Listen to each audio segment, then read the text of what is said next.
cómo podemos cuidar a nuestras y nuestros jóvenes. Hagamos un acuerdo entre adultos, que las y los jóvenes no se queden en soledad. Estemos cerca para escuchar y acompañar. Que no se queden sin adultos y adultas para conversar. Promovamos encuentros entre pares y prácticas de cuidados. Generemos espacios de escucha e intercambio, sin juzgar. Armemos espacios de encuentro para proponer otras dinámicas de celebración. Ofrezcamos información, escucha atenta y cuidado. Acompañemos a las juventudes. Los cuidados son colectivos. Cedronar. Radiocaput.com. Estás conectado. Estás en Caput.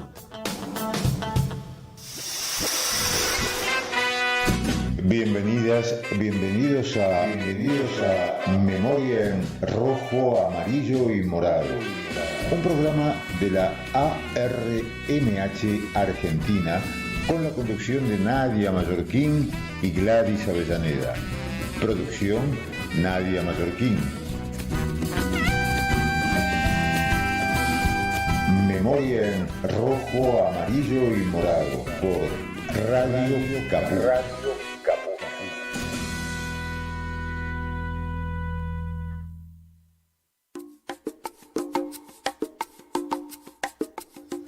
Buenas tardes, bienvenidos, bienvenidas y bienvenides a una nueva emisión de Memoria en Rojo, Amarillo y Morado, un programa de la ARMH Argentina. Buenas tardes a quienes nos escuchan desde aquí y desde el otro lado del Atlántico. Les dejamos el teléfono de WhatsApp para mensajes si quieren contactarnos para compartir la historia de algún familiar o simplemente un saludo o temas de interés. Pueden escribirnos al 11 65 16 4446 y también nos pueden escribir en el canal de YouTube de Radio Caput, donde transmitimos en directo. Arrancamos nuestro programa del día de hoy, 7 de octubre del 2023. En el programa de hoy contaremos con la columna de Adriana Fernández, Que no se borren de la historia, donde compartiremos la vida, la historia de Francisco Ramos Carrión.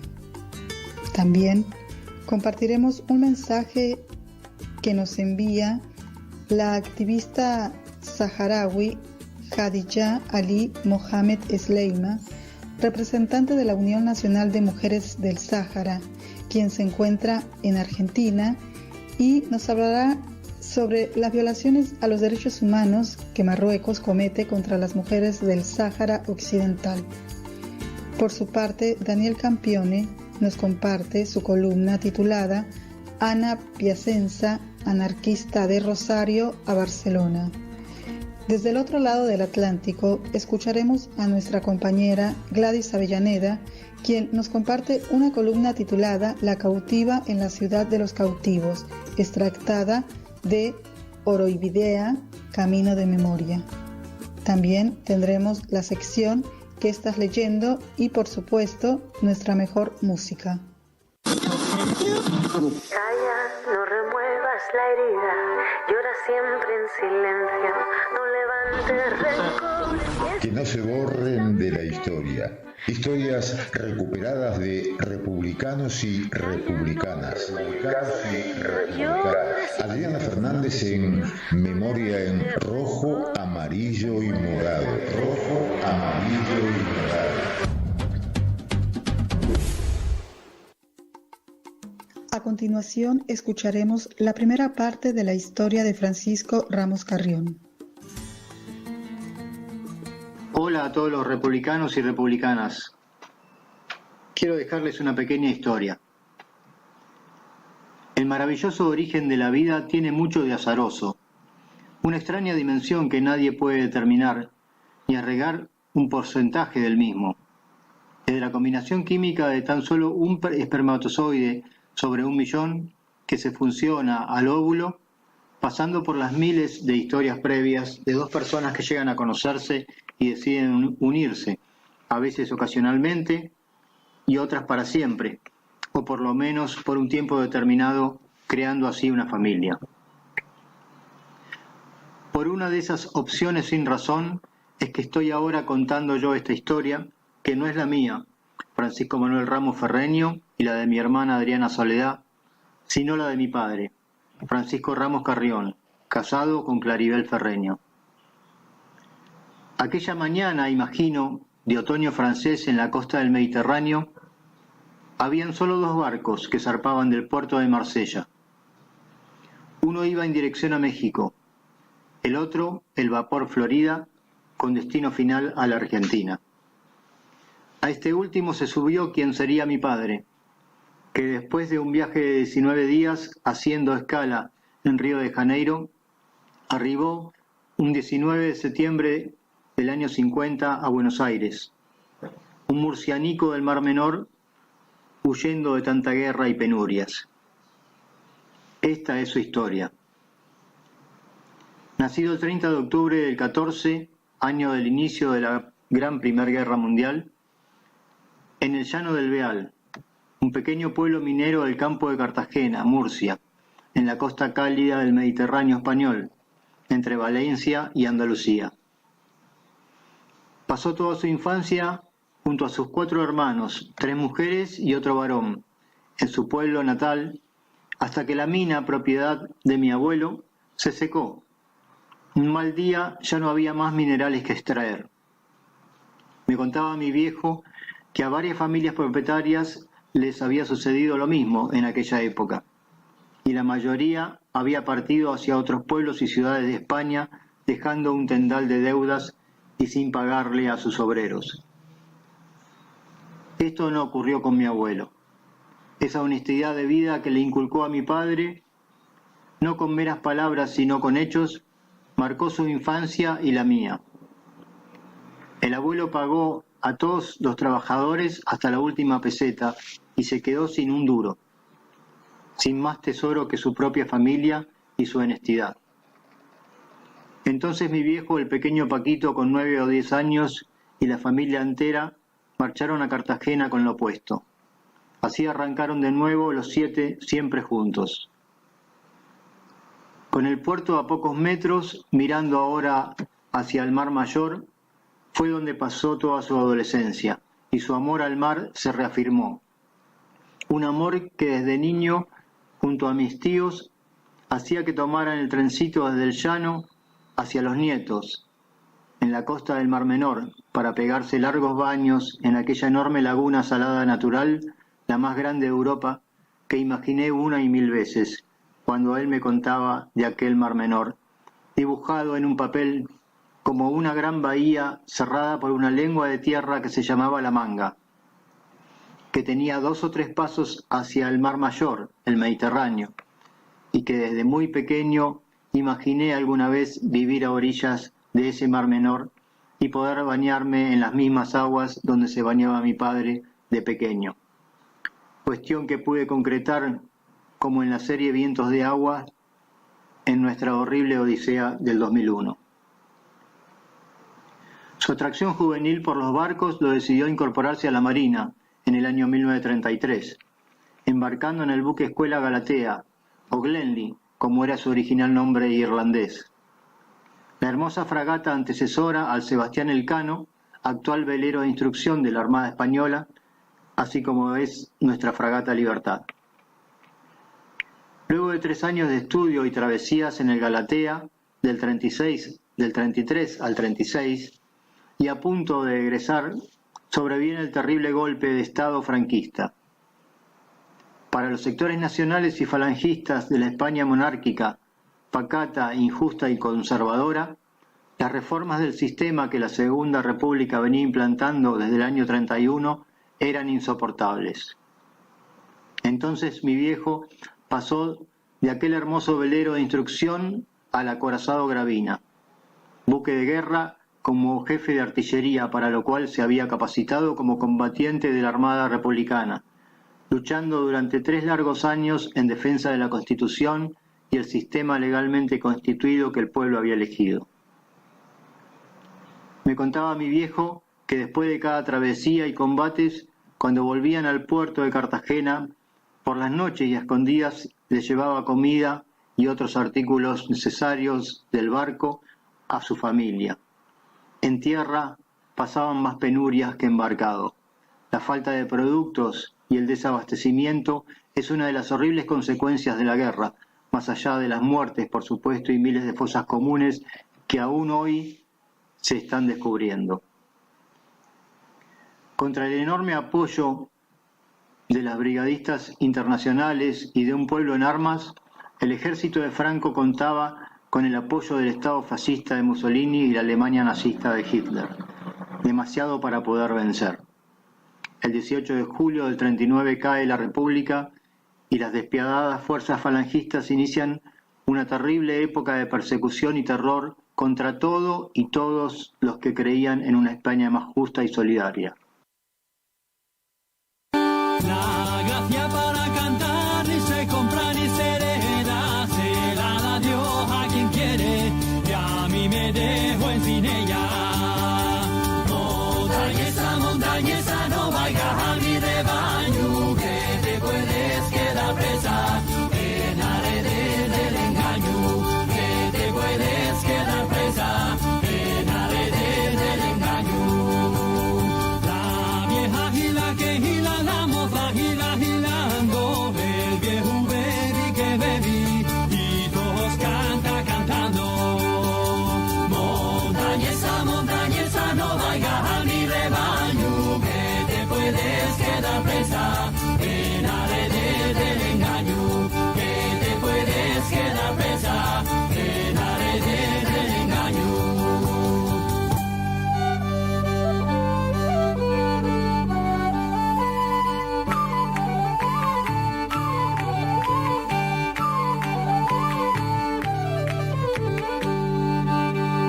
El demonio son los hombres según dicen las mujeres, cuántas están deseando que los demonios la lleven. Montañesa, no vayas a mi rebaño, que te puedes quedar presa en la red del engaño, que te puedes quedar presa en la red del engaño.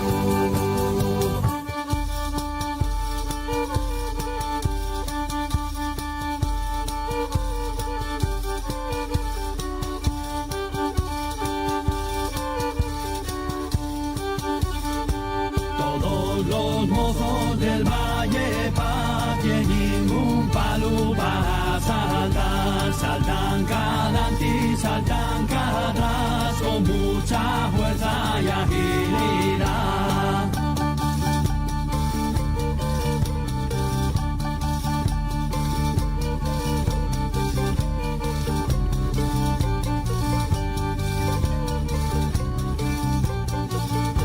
Todos los mozos del Valle Paz tienen un palo para saltar, saltan cada adelante y saltan cada atrás con mucha fuerza y agilidad.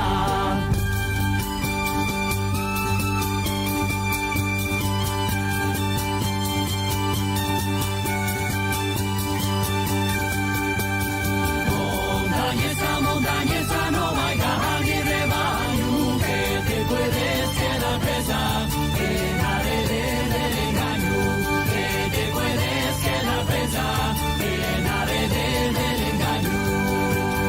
Yo me enamoré de noche y la luna me engañó, y otra vez que me enamoré, no ha de ser de noche, no. Montañesa, no vayas a mi rebaño, que te puedes quedar presa en la red del engaño, que te puedes quedar presa en la red del engaño, en la red del engaño, en la red del engaño.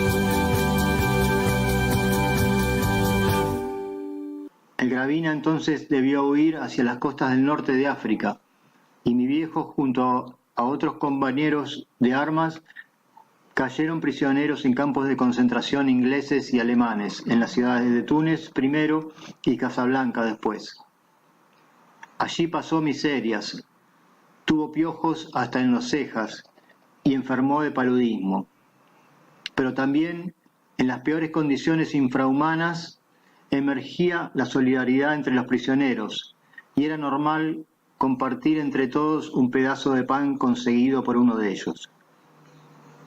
En una oportunidad, para no tener que dormir en el suelo y evitar las picaduras de escorpiones y otros bichos del desierto, se construyeron unos camastros robando los postes de madera que hacían del límite del campo de concentración hacia la nada misma del desierto.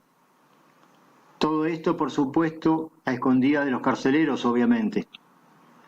Uno de los prisioneros, que había enloquecido, todas las mañanas se presentaba ante los guardias y tras el saludo militar les decía una cifra, por ejemplo, 1875. Al principio no le daban importancia al loquito, pero le llamó la atención que día a día esa cifra iba decreciendo, y así cada vez menos. Se preguntaban qué significaban esos números que el loco reportaba cada mañana. Fue así que haciendo una recorrida por los límites del campo se dieron cuenta que el loco contaba los postes de madera que cada vez quedaban menos, y en una requisa les destruyeron todos los camastros que habían construido en las barracas. En otra ocasión venían rumores que hacían circular a propósito entre los prisioneros que se podía volver a España, que los prisioneros serían perdonados y tratados bien. Mi padre desconfiaba de esos rumores y pudo escribirle una carta a mi abuelo preguntándole cómo estaba la familia y si había posibilidades de volver. Como mi abuelo sabía perfectamente que todas las correspondencias eran abiertas, leídas y vueltas a cerrar, le respondió un mensaje cifrado, pero que fue muy claro para mi padre. Escribió mi abuelo: por acá todo muy bien. Te extrañamos mucho, especialmente tu madre, que espera ansiosa tu regreso. Mi abuela había muerto años antes. Ese fue el dato que confirmó a mi padre que jamás iba a poder volver. Tiempo después se enteraron que aquellos prisioneros que embarcaban para regresar nunca habían llegado. Se les aplicaba lo que ellos llamaron la corona humana, que consistía en lo siguiente. A mitad de camino, en medio del mar Mediterráneo, el barco empezaba a dar círculos y a arrojar vivos al mar a los prisioneros.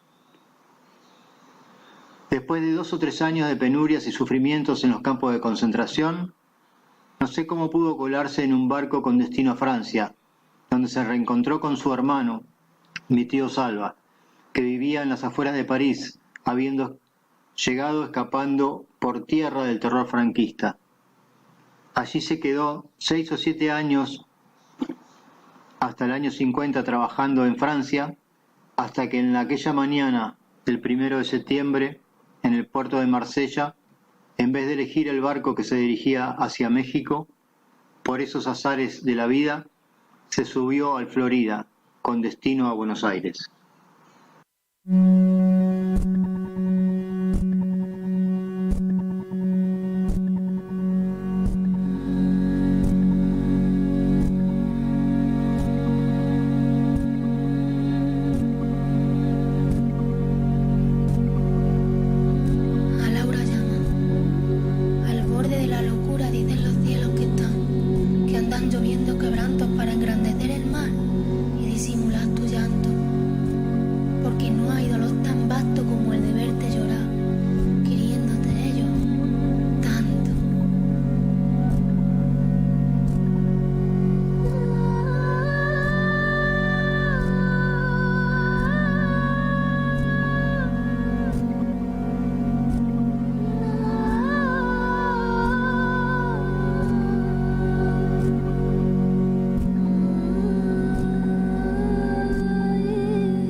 Después de haber escuchado la segunda parte de la historia de Francisco Ramos Carrión, también queríamos hacer una mención sobre los temas musicales que hemos compartido.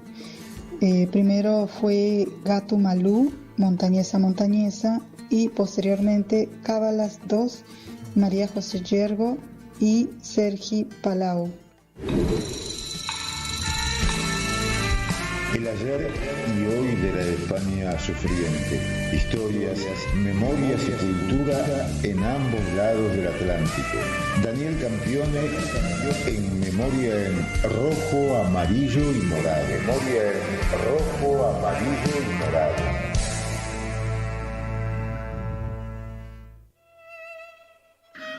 Vamos a hablar hoy de Ana Piacenza, una militante, abogada y periodista que militó durante décadas en el anarquismo, en Argentina y también en España, ya que junto con otros compañeros de ideas estuvo en tierras hispanas para prestar su concurso a lo que los libertarios consideraban no una mera guerra civil, sino la revolución social española en marcha.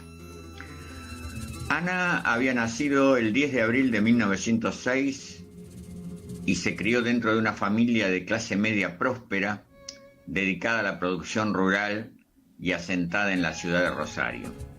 Su padre, Esteban, estuvo entre los fundadores de la Federación Agraria Argentina e hizo un curioso tránsito político entre el socialismo inicial hasta abiertas simpatías con el fascismo en años posteriores.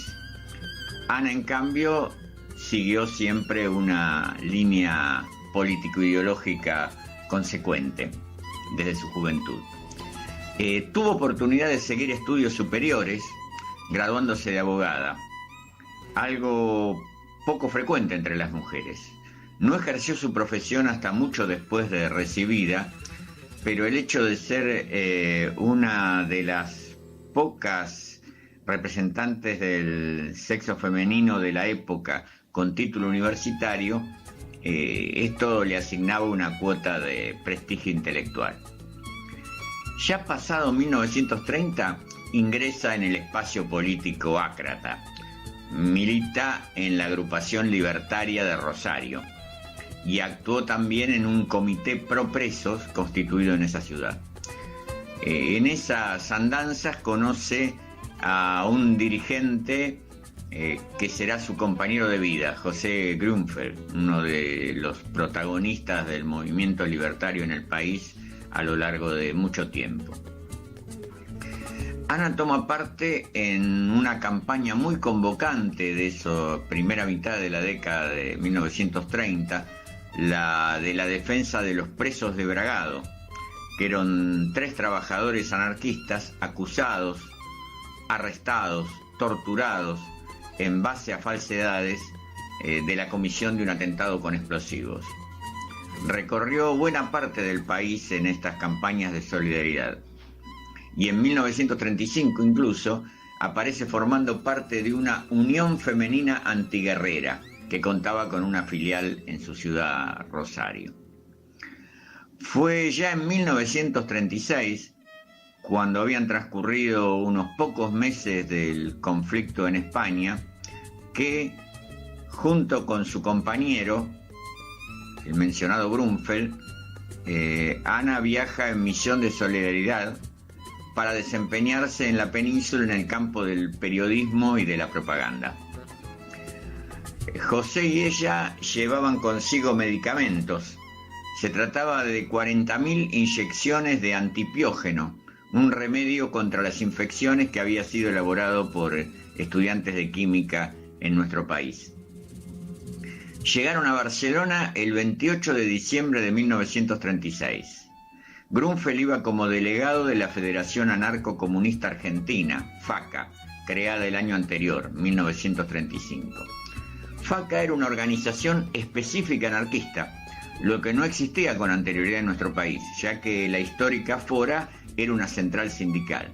Esto era distinto, era una organización con clara identificación ideológica y vocación doctrinaria libertaria. La FACA actuaba también en el ámbito sindical y mantenía un fuerte respaldo por fuera de él. Esto desmiente la vieja idea, hoy totalmente refutada por numerosas investigaciones, de que el pensamiento y la acción libertaria se hallaban casi extinguidos en nuestro país para la década de 1930. Para nada era así.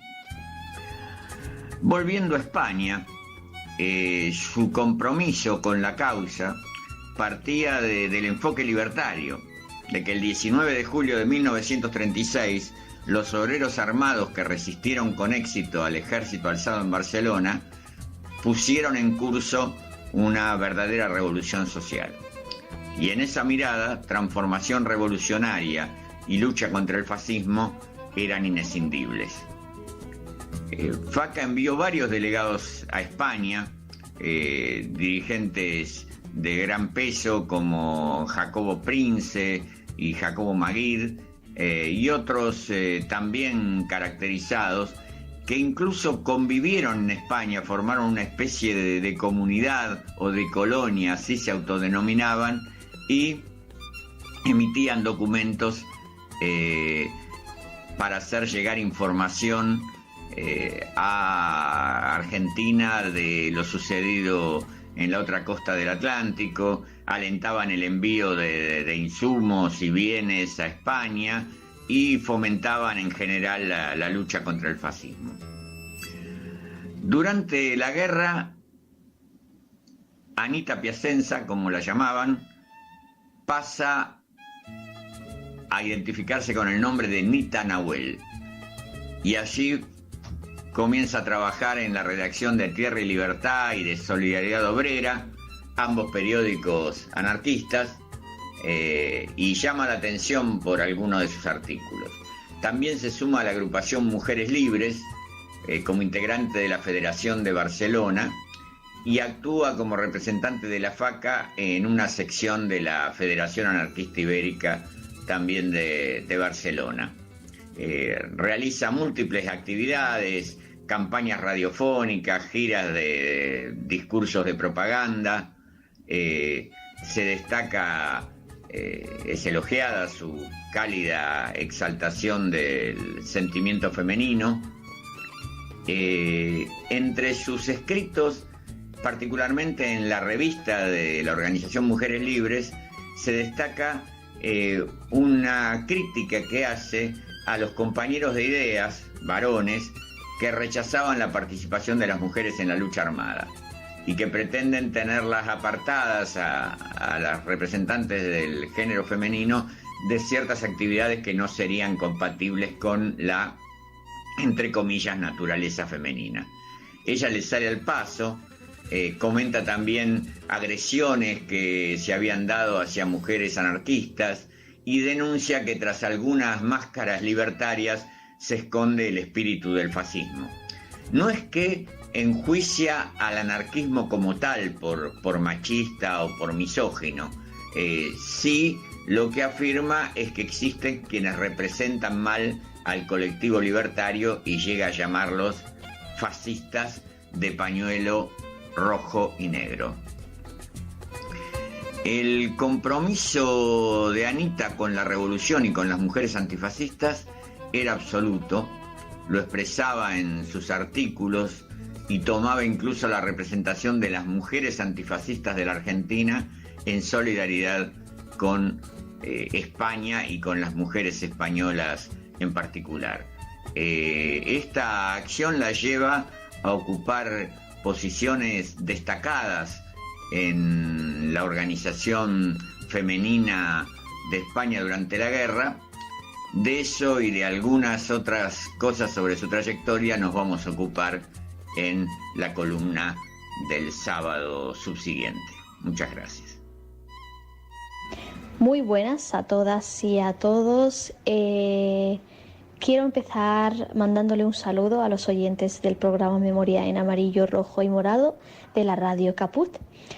Soy Hadija Ali Mohamed Sleima y vengo como representante de la Unión Nacional de Mujeres Saharauis para una gira en la República Argentina que empezó desde el día 30 y terminará el día 21 de octubre. La gira empezó el día 30 con una proyección del documental Insumisas sobre la lucha de la mujer saharaui y le siguió un debate sobre la actualidad de la lucha saharaui por la independencia. Luego, el día 2 de octubre, se llevó a cabo una rueda de prensa en la sede de ATE, donde tuve la oportunidad de hablar sobre la lucha saharaui por la independencia y autodeterminación y sobre todo hacer énfasis en el rol de la mujer saharaui en esta lucha. Y además de hablar también de la violación de derechos humanos que se lleva a cabo por parte de el invasor y ocupante marroquí en los territorios ocupados del Sáhara Occidental. El día 4 tuve oportunidad de, aparte de la proyección del documental Insumisas, también de llevar a cabo una charla y debate en el Colegio de Abogados de la provincia de Córdoba, en el que, como les decía, una oportunidad de hablar sobre la cuestión saharaui y tener intercambio con profesionales de la abogacía y del derecho internacional sobre la cuestión saharaui y la violación de derechos humanos en el Sáhara Occidental. El día 6 hubo una conferencia en Rosario sobre también la cuestión saharaui y la actualidad del conflicto. El día 9 habrá una reunión con referentes de los derechos humanos y será una oportunidad para hablar, como les decía, de la situación de derechos humanos en los territorios ocupados del Sáhara Occidental y las violaciones y atrocidades que lleva a cabo el ocupante marroquí en contra de la población saharaui y en concreto y particularmente las violaciones de las que son objeto las mujeres saharauis.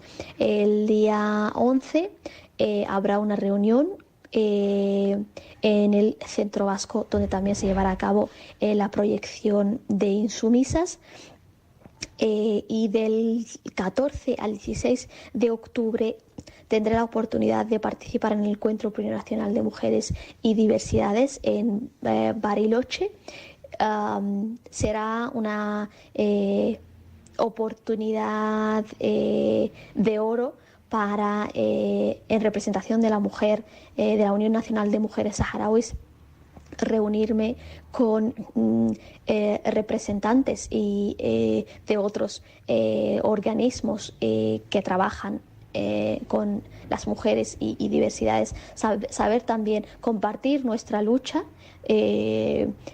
sobre la ocupación que sufre nuestro país y la violación de derechos humanos, y también saber de otras realidades y de otras luchas.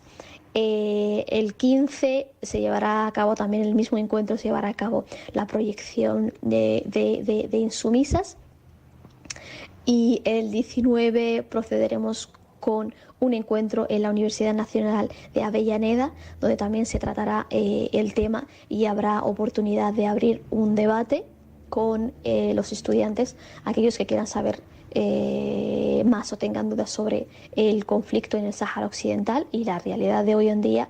Y el día 20 procederé con una visita a la Universidad Nacional de La Plata, donde habrá un extenso programa de encuentros tanto con la directiva de la universidad como con estudiantes de Derecho Internacional Público. Y ese día concluirá mi visita en la República, y el 21 será el día de regreso. Les agradezco el interés por la lucha de mi pueblo, y en concreto por el papel que juega la mujer saharaui en esta lucha que esperamos concluya con su apoyo, con el apoyo de la población argentina, que concluya con la independencia total. Y les agradezco, como les decía, les agradezco su interés y espero tengan un buen día. Les mando un saludo enorme. Muchas gracias.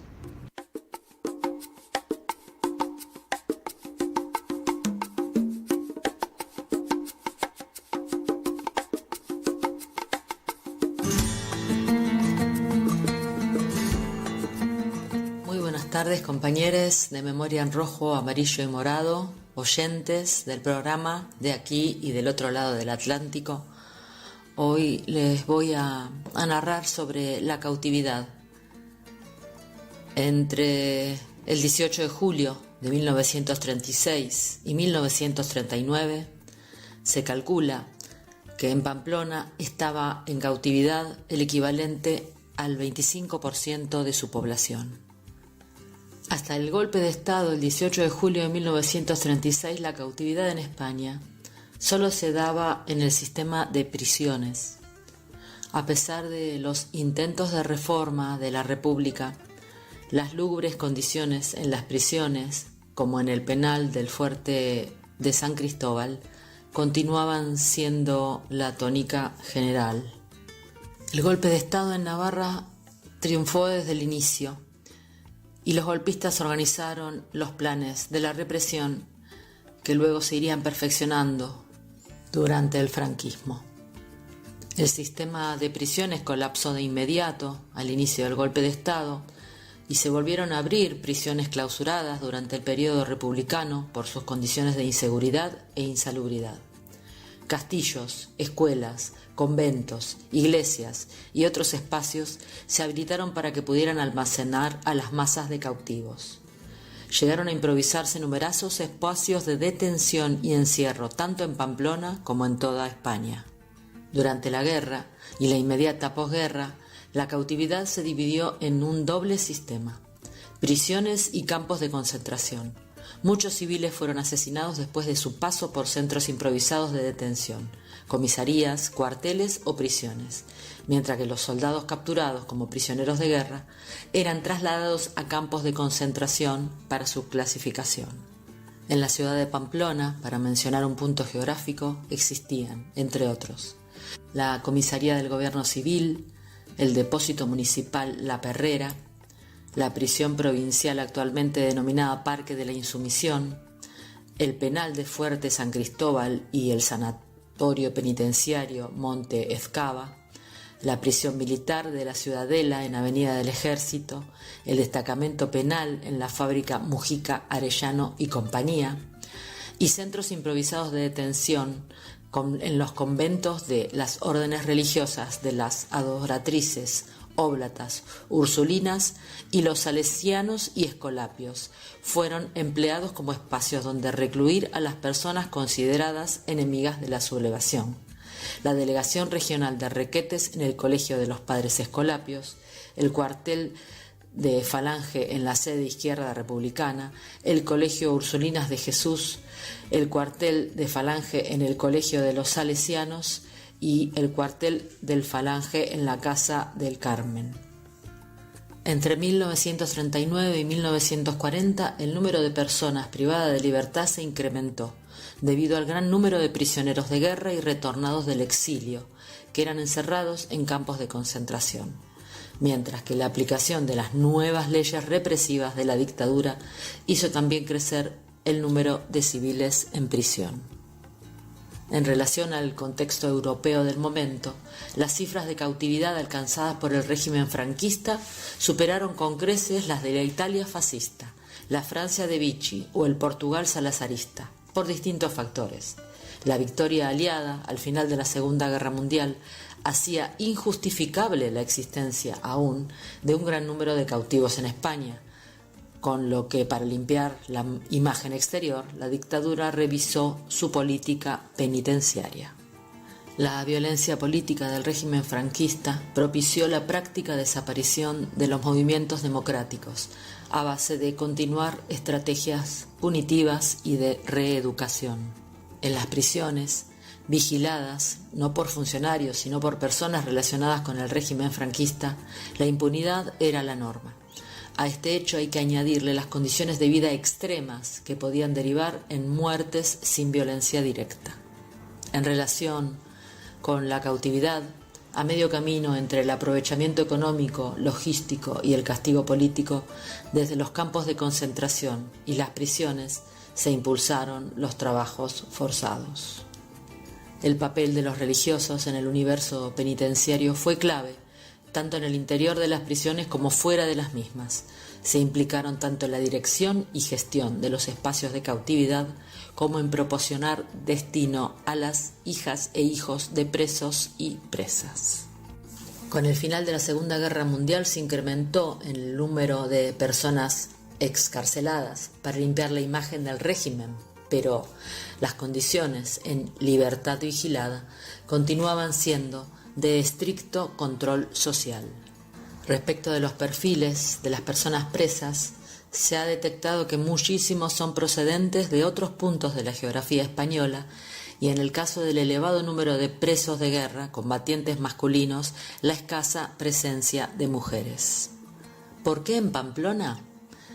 Y todas las capitales de provincia jugaron un papel importante en la cautividad, pero en Pamplona se dieron 3 circunstancias destacables: la inexistencia de guerra en territorio navarro y una gran represión interna que llenó las cárceles de presos políticos, la existencia previa de 2 prisiones en uso, la provincial y el Fuerte San Cristóbal, la situación geográfica cercana a la frontera, que en la posguerra y vía Irún se convirtió en el principal punto de retorno de soldados y población civil que habían cruzado la frontera, siendo estos transportados a los distintos campos de concentración de la ciudad. Todavía existen problemas metodológicos que impiden una cuantificación exacta del número de personas encerradas en diferentes espacios de cautividad en Pamplona e Iruña. En algunos casos, como el colegio de Escolapios, la documentación está oculta o destruida. En otros, como el fuerte de San Cristóbal, falta documentación de los primeros meses tras el golpe. Además, también hay casos de personas que estuvieron en varios espacios transitando de uno a otro. En cualquier caso, las cifras son impactantes y no es aventurado decir que entre 15.000, siendo muy prudentes, y 20.000 personas pasaron por los espacios de cautividad de la ciudad entre 1936 y 1945. Con los datos que hay, y limitándose a los espacios más importantes, cuantitativamente, se puede afirmar que al menos 7.300 presos y presas habitaron la prisión provincial entre 1936 y 1939. Entre 4.000 y 6.000 presos fueron encerrados en el Fuerte San Cristóbal entre 1936 y 1945, y más de 6.800 prisioneros lo fueron en los distintos campos de concentración. Solo en 1939, 1.000 en el frontón Euskal-Jai, 2.800 en el campo de concentración de la Merced y 3.000 en la Plaza de Toros. En 1939, año para el que hay datos más exactos, estuvieron en cautividad en Pamplona e Iruña como mínimo cerca de 12.000 personas. A las 6.800 de los campos de concentración se sumarían cerca de los 2.800 del Fuerte San Cristóbal y las 2.400 de la prisión provincial de aquel año, teniendo en cuenta que entonces habitaban la capital unas 50.000 personas. La población cautiva representaba una proporción equivalente al 25% de su población total, 1 de cada 4 personas.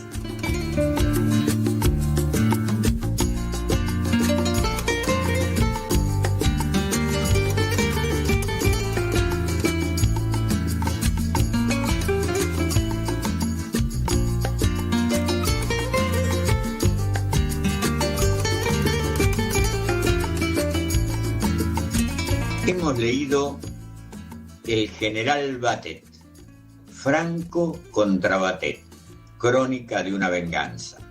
Es un libro de Hilari Raguer, un destacado historiador catalán, hombre de iglesia, monje benedictino, un experto en la historia de la Iglesia Católica y su relación con la Guerra de España, que en este caso escribió una biografía de un coterráneo suyo, de un connacional suyo, el general Domingo Batet. Ese general terminó su vida fusilado por las fuerzas franquistas en febrero de 1937. Lo fusilaron después de un juicio amañado donde se lo acusó de adhesión a la rebelión que consistía, como sabemos, justamente en mantenerse leal a la República. El general Batet se había negado a sublevarse, era un militar de alta jerarquía, estaba a cargo de una de las grandes divisiones orgánicas del ejército español, la que tenía asiento en la ciudad de Burgos. No se sublevó, fue arrestado y a partir de allí todo caminó hacia el juicio y al final fusilamiento. Hubo quien pidió clemencia para Batet, entre ellos el general Queipo de Llano, y Franco se negó a tener un gesto de alguna benevolencia hacia el condenado en uno de sus característicos gestos de dureza extrema. Batet tuvo una larga actuación anterior, desde la época de la Guerra de Cuba. El momento históricamente más destacado fue en octubre de 1934, cuando la sublevación de Cataluña. Él tuvo a su cargo reprimirla a las órdenes del gobierno de la República. La sublevación fue sofocada en pocas horas, hubo varios muertos, pero el resultado, señalan quienes ven con buenos ojos al general catalán, no fue tan cruento, tan cruel como en otras represiones. No hubo miles de presos, no hubo centenares o millares de muertos. Incluso se dice que la derecha española le guardó cierto rencor por la relativa lenidad o levedad de su acción en castigo a los catalanes rebeldes. El hecho es que Francisco Franco tenía otro motivo de resentimiento mucho más personal que la actuación de Batet en tierras catalanas. Era que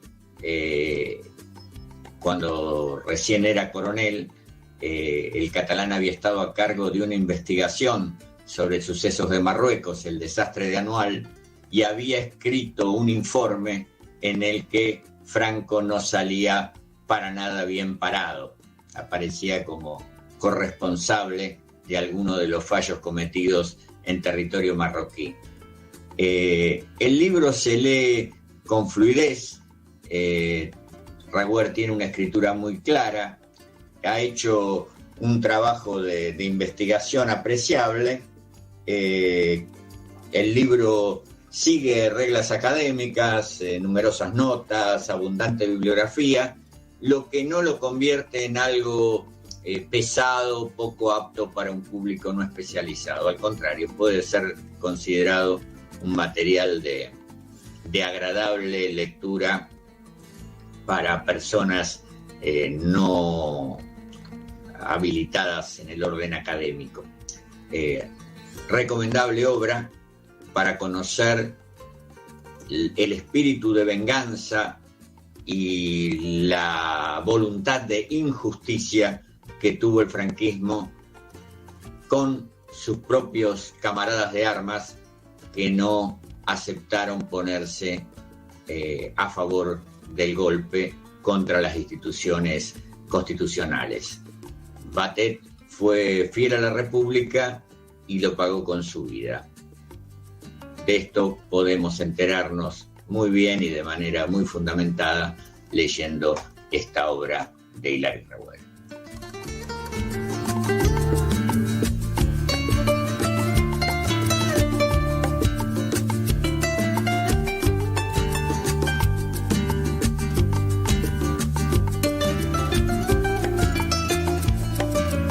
Y nos vamos despidiendo del programa del día de hoy. Estuvimos en la conducción Gladys Avellaneda, Nadia Mallorquín y la colaboración de Daniel Campione, columnistas Adriana Fernández, Daniel Campione, columnistas y corresponsales al otro lado del Atlántico, Juan Miguel Vaquero, Susana Falcón, Jorge Fonseca y Soledad Luque Delgado. En la operación técnica, el Chino Román, y en la producción, Nadia Mallorquín. Esto fue Memoria en Rojo, Amarillo y Morado, un programa de la ARMH Argentina. Que tengan todos un muy buen fin de semana. Salud y República.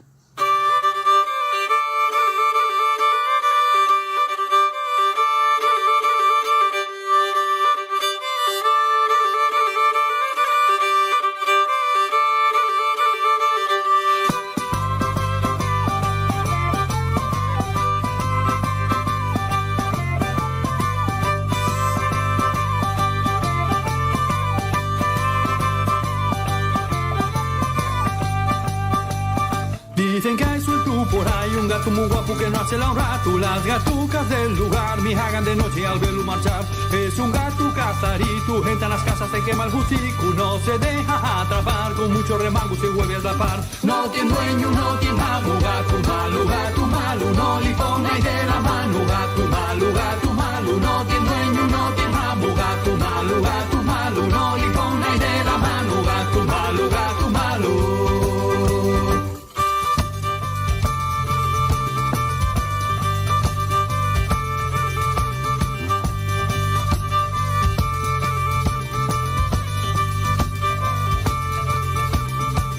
No tiene dueño, no tiene amo, gato malo, no le pone de la mano. Gato malo, no tiene dueño, no tiene amo, gato malo, no le pone de la mano. Gato malo. Que aruña toda este gato, brinca en la mesa, jeringa los platos. Es un bicho tan lambión, come de todo el ladrón. Nunca dejan de rotar, cuida con la gente y le quieren engañar. Así lo vas a perseguir con esas patucas que huye de ti. No tiene dueño, no tiene amo, gato malo, no le pone de la mano. Gato malo, no tiene dueño, no tiene amo, gato malo, no le pone de la mano. Gato malo.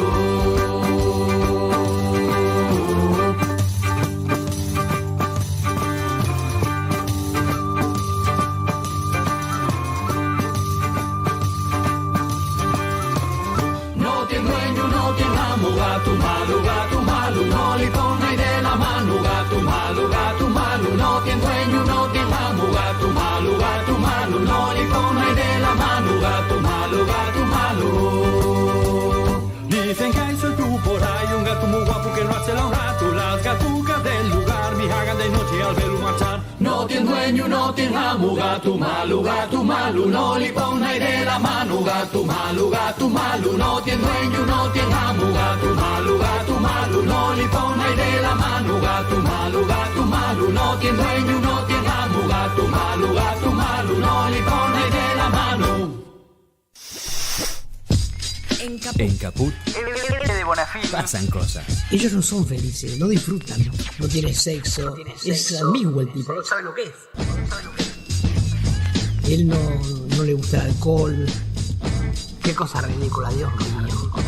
Ellos no pueden disfrutar de nada, ¿viste? Porque hay gente que no es feliz. ¿Cómo te puedo hacer entender? Ellos no pueden disfrutar de nada, no disfrutan.